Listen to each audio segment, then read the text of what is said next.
The Young Ireland Rebellion was a failed Irish nationalist uprising led by the Young Ireland movement, part of the wider revolutions of 1848 that affected most of Europe.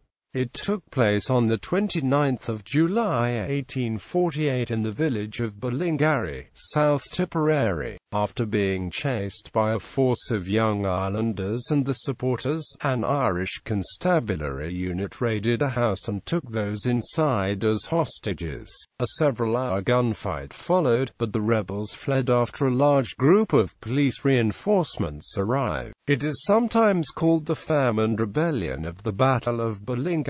Origins. As with the earlier United Irishmen, who sought to emulate the French Revolution, the Young Irelanders were inspired by republicanism on the continent.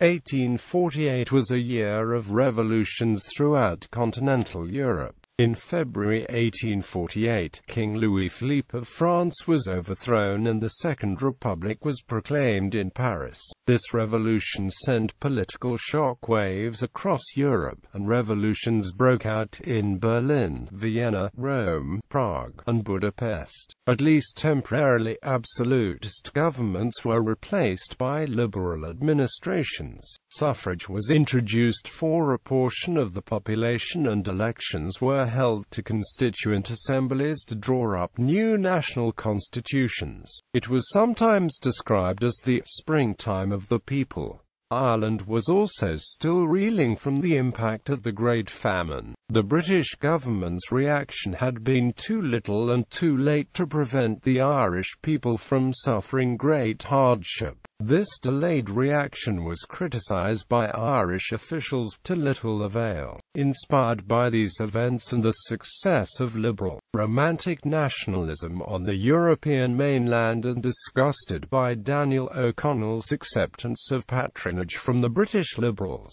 a group known as Young Ireland broke away from O'Connell's Repeal Association. They took an uncompromising stand for a national parliament with full legislative and executive powers. At its founding, the Confederation resolved to be based on principles of freedom, tolerance and truth. While the young men did not call for rebellion, neither would they make absolute pledges for peace. The goal was independence of the Irish nation, and they held to any means to achieve that which were consistent with honour, morality and reason. The Young Irelanders, as they had become known, longed to see achieved in Ireland the liberties achieved on the continent. At the beginning of 1847, they formed an organisation known as the Irish Confederation. Leaders William Smith O'Brien, Thomas Francis Maffei and Richard O'Gorman led a delegation to Paris to congratulate the new French Republic. Maffei returned to Ireland with a tricolour flag, a symbol of reconciliation of the green of Catholic Gaelic Ireland with the orange of Protestant Anglo-Ireland. Since most of the continental revolutions were relatively bloodless, O'Brien believed he could attain similar results in Ireland. He hoped to unite Irish landlords and tenants in protest against British rule. The government, however, forced the leaders' hands on the 22nd of July 1848 by announcing the suspension of habeas corpus. This meant they could imprison the Young Irelanders and other opponents on proclamation without trial. Having to choose between armed resistance or an ignominious flight, O'Brien decided that the movement would have to make a stand. Rebellion. From the 23rd to the 29th of July 1848, O'Brien, Maffei and Dillon raised the standard of revolt as they travelled from County Wexford through County Kilkenny and into County Tipperary. The last great gathering of Young Ireland leaders took place in the village of the Commons on the 28th of July. The next day, O'Brien was in the Commons, where barricades had been erected near the Commons Colliery to prevent his arrest. His local supporters, miners, tradesmen and small tenant farmers, awaited the arrival of the military and police. As the police from Callan approached the crossroads before the Commons from Ballingarry, they saw barricades in front of them and, thinking discretion the better part of valour, they veered right up the road toward County Kilkenny. The rebels followed them across the fields. Sub-Inspector Trant and his 46 policemen took refuge in a large two-story farmhouse, taking the 5 young children in the house as hostages. They barricaded themselves in, pointing the guns from the windows. The house was surrounded by the rebels and a standoff ensued. Mrs. Margaret McCormack, the owner of the house and mother of the children, demanded to be let into her house, but the police refused and would not release the children. Mrs. McCormack found O'Brien reconnoitering the house from the outbuildings, and asked him what was to become of her children and her house. O'Brien and Mrs. McCormack went up to the parlor window of the house to speak to the police.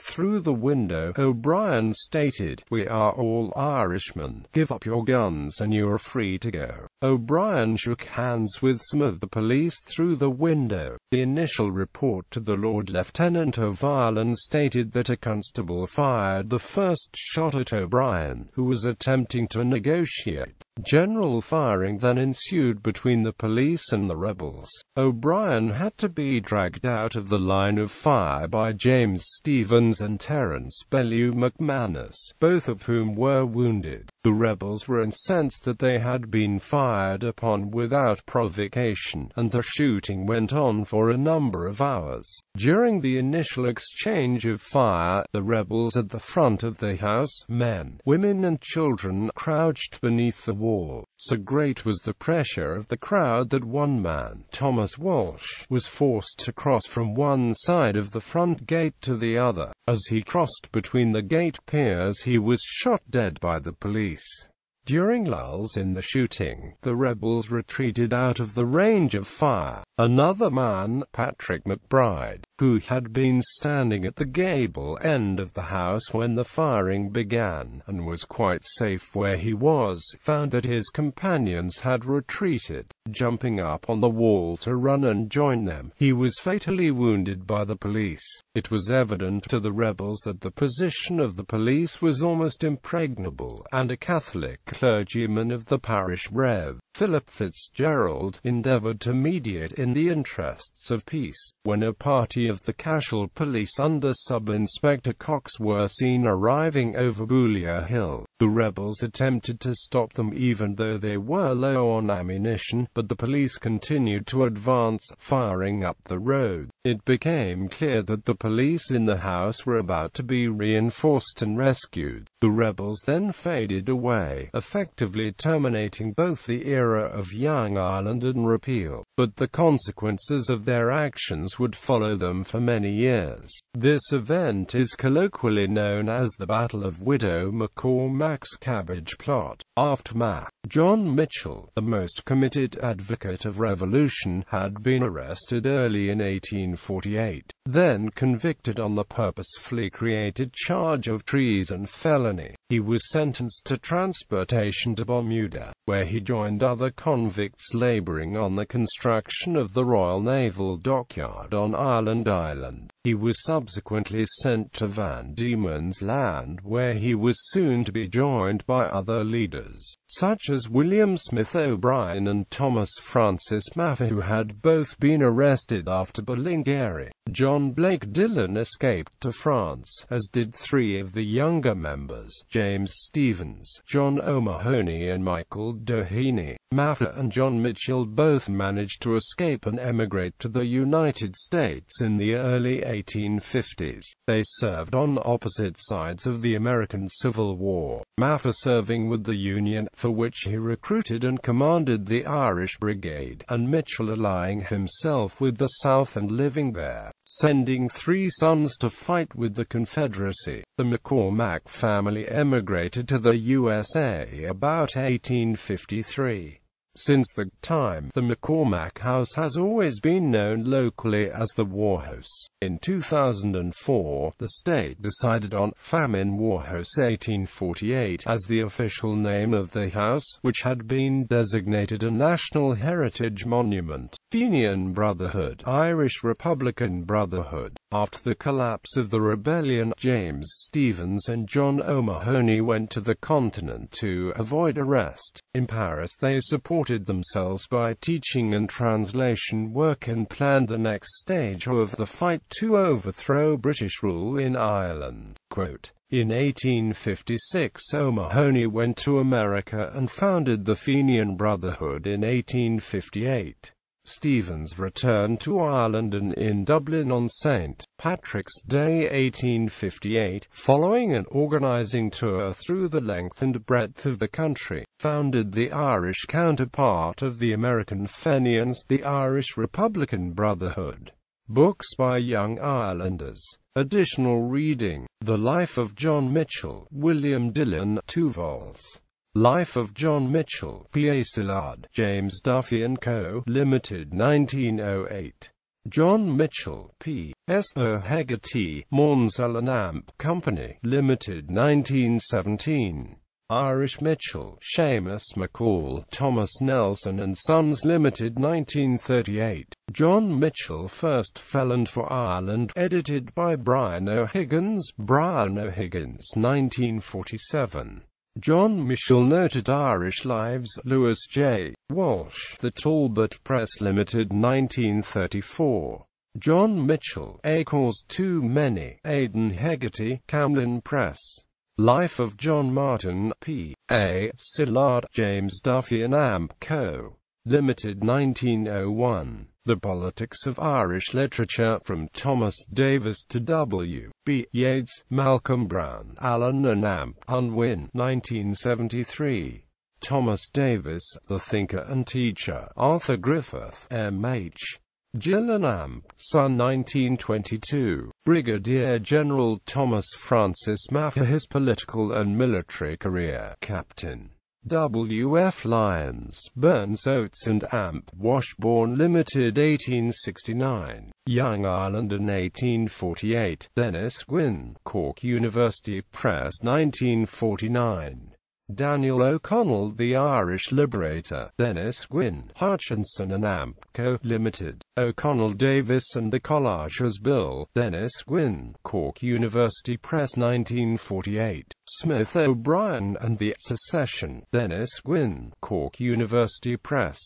Matter of the Sword, edited by Arthur Griffith, M.H. Gill & Amp, Son, Limited, 1916. Young Irelander Abroad, The Diary of Charles Hart, edited by Brendan O'Cathawar, University Press. Christine Keneally, Repeal and Revolution, 1848 in Ireland, Manchester University Press, 2009. Ross's Recollections, 1838–1898, intro by Sean O'Lewing, The Lions Press, 2004. Labour in Ireland, James Connolly, Fleet Street, 1910. A Reconquest of Ireland, James Connolly, Fleet Street, 1915. Thomas Davis, Essays and Poems, Centenary Memoir, M.H. Gill, M.H. Gill & Amp, Son, Limited, MCM XLV. The Fenians in Context, Irish Politics and Amp, Society, 1848–82, R.V. Comerford, Wolfhound Press, 1998. William Smith O'Brien and the Young Ireland Rebellion of 1848, Robert Sloane, Four Courts Press, 2000. Ireland Her Own, T.A. Jackson, Lawrence & Amp Wishart Limited, 1976. Life and Times of Daniel O'Connell, T.C. Luby, Cameron & Amp, Ferguson. Young Ireland, T.F. O'Sullivan, The Kerry Man Limited, 1945. Irish Rebel John Devoy and America's Fight for Irish Freedom, Terry Galway, St. Martin's Griffin, 1998. Paddy's Lament, Ireland, 1846–1847, Prelude to Hatred, Thomas Gallagher, Poolbeg, 1994. The Great Shame, Thomas Keneally, Anchor Books, 1999. James Fenton-Laylaw, Thomas P. O'Neill, Golden Publications, 2003. Charles Gavan Duffy, Conversations with Carlyle, with introduction, Stray Thoughts on Young Ireland by Brendan Clifford, Athol Books, Belfast, ISBN 0850341140, Envoy, Taking Leave of Roy Foster, by Brendan Clifford and Julian Herlihy, Aubain Historical Society, Cork. The Falcon Family, or Young Ireland by M. W. Savage, London, 1845. Quinnipiac University.